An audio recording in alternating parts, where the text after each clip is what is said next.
All right, let's get right into this one. We're about to unpack a crime that was so bold, so brilliantly planned, that it literally became the stuff of legend. This is the story of a heist that was almost the perfect crime, the Great Train Robbery. So picture this. The date is August 8th, 1963. It's the middle of the night, and a Royal Mail train is racing through the dark English countryside. It's on its usual run from Glasgow to London, and to anyone watching, it's just carrying the daily load of letters and packages.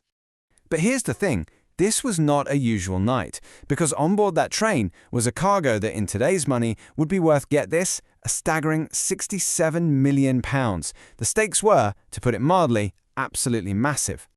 So you've got this high-speed train, a mind-boggling fortune in cash, and what looks like just another routine trip.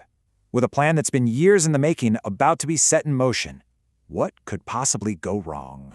Well, as it turns out, just one tiny detail can unravel everything. But it all started with a plan that looked, at least on paper, just about perfect. Let's take a look at the mastermind's grand design.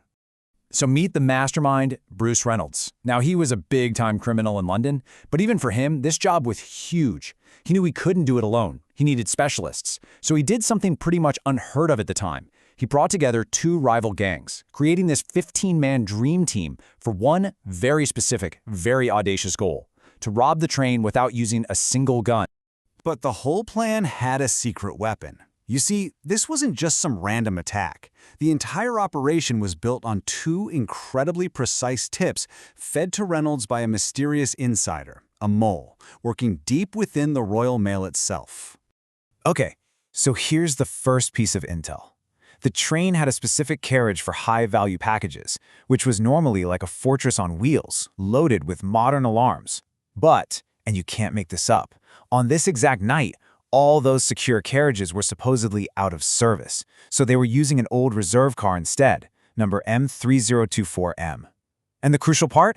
It had absolutely no security system. None. Now, the second tip is what turned this from a big heist into the crime of the century. Because it was a bank holiday weekend in Scotland, the train wasn't just carrying a normal day's haul. It was carrying nearly £3 million.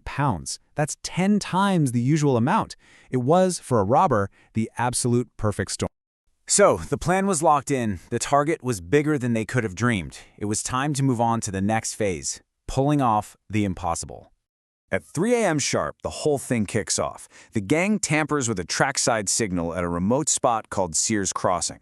The method was pure genius in its simplicity. They just put a glove over the green light and used a battery to power up the red one. 3 minutes later, the huge mail train screeches to a halt. By about 3:15, the crew is overwhelmed. And by 3:45 a.m., less than an hour after it all started, they're gone, with 120 bags of cash loaded up and driving off into the night. But, and this is a big but, this is where the so-called perfect plan hits its first real snag. The gang had brought their own retired train driver, but he was used to old steam engines. He took one look at the modern diesel controls and just panicked. He had no idea what to do. So, in a moment of desperation, they were forced to use the train's actual driver, a man named Jack Mills, who they had already viciously hit over the head, to drive the train that last crucial mile to the bridge where their truck was waiting. Once they got to the bridge, they stormed the high-value carriage, and the amount of cash was just mind-blowing. We're talking 120 mailbags, all stuffed with money. This wasn't just a fortune, it was physically enormous. The total weight of their loot, 2.5 tons.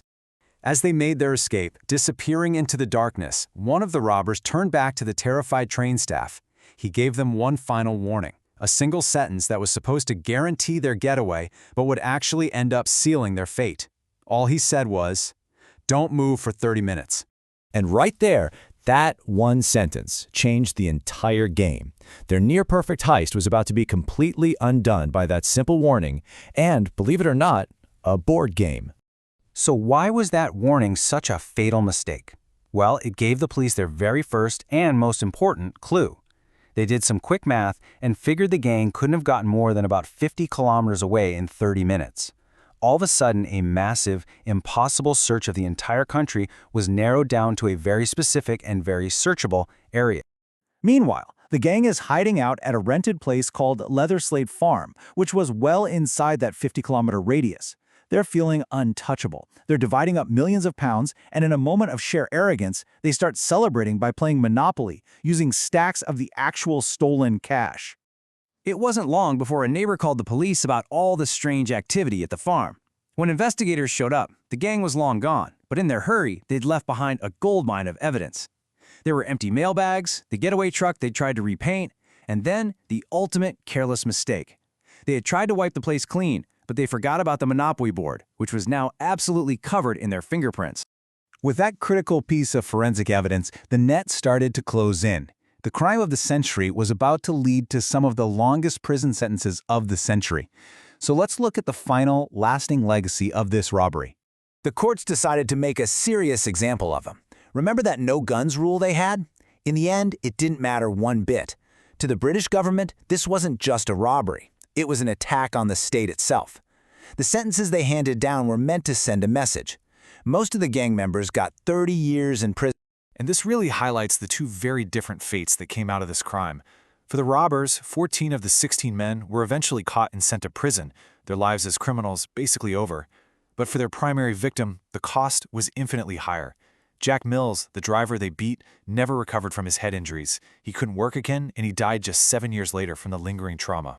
Which leaves us with one final haunting question. Because while almost the entire gang was eventually brought to justice, the one person who made it all happen in the first place was never found. The man who gave them those 2 golden tips, the Royal Mail insider, he just vanished. His existence points to a level of corruption that was never uncovered, a betrayal that made the perfect crime possible. His true identity remains a complete mystery, leaving just one question hanging in the air all these years later. Who was the inside man?